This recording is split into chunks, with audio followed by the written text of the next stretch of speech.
Now continue with the next important part of cell, that is cytoplasm. Cyto means cell, plasm means jelly-like substance.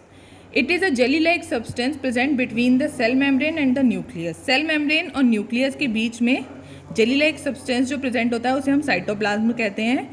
Various outer component और various other component और organelles of cells are present in cytoplasm.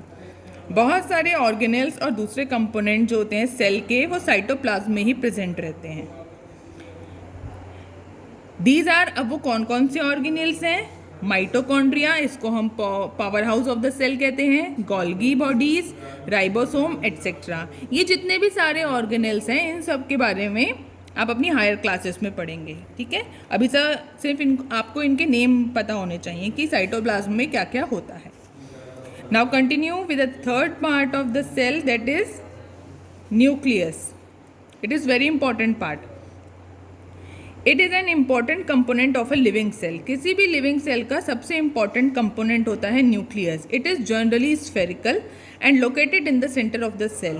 ये generally spherical होता है, spherical shape में होता है और cell के center में present होता है. It can be stained and seen easily with the help of a microscope.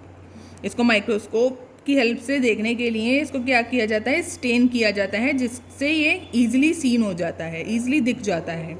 Nucleus is separated from the cytoplasm by a membrane called the nuclear membrane. देखिए ये सेल है ना, ये साइटोप्लाज्म और ये न्यूक्लियस है. न्यूक्लियस की आउटर मेम्ब्रेन को हम कहते हैं न्यूक्लियर मेम्ब्रेन.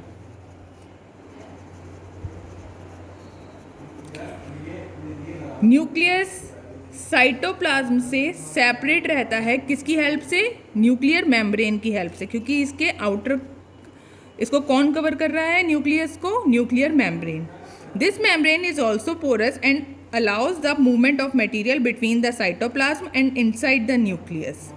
ये जो न्यूक्लियर मेम्ब्रेन होती है, जैसे कि सेल मेम्ब्रेन पोरस होती है, न्यूक्लियर मेम्ब्रेन भी पोरस होती है और ये मटेरियल के movement, inward and outward movement में हेल्प करती है कि साइटोप्लाज्म से कुछ इंपॉर्टेंट मटेरियल न्यूक्लियस में आ जाए और न्यूक्लियस के कुछ वेस्ट मटेरियल साइटोप्लाज्म के थ्रू बाहर चले जाएं. With a microscope of higher magnification we can see a smaller spherical body in the nucleus. It is called the nucleolus.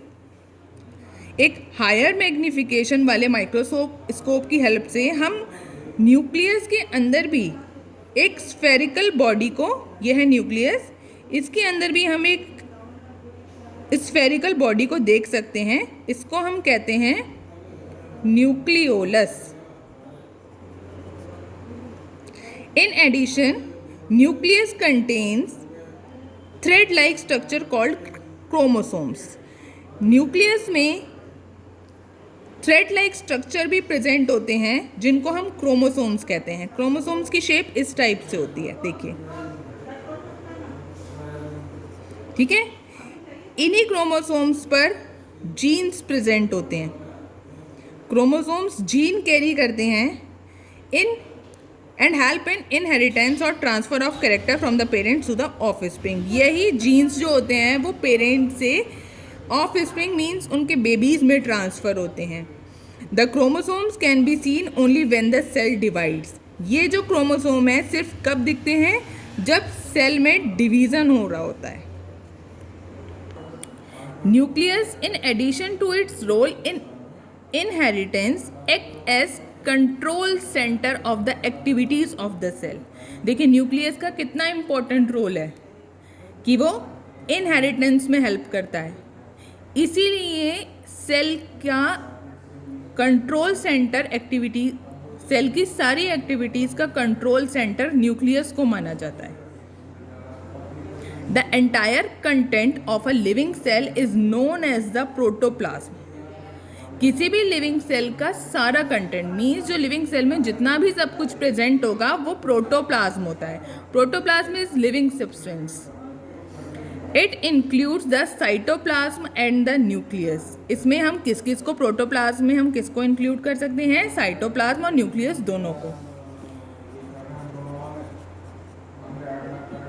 Protoplasm is equals to cytoplasm plus nucleus.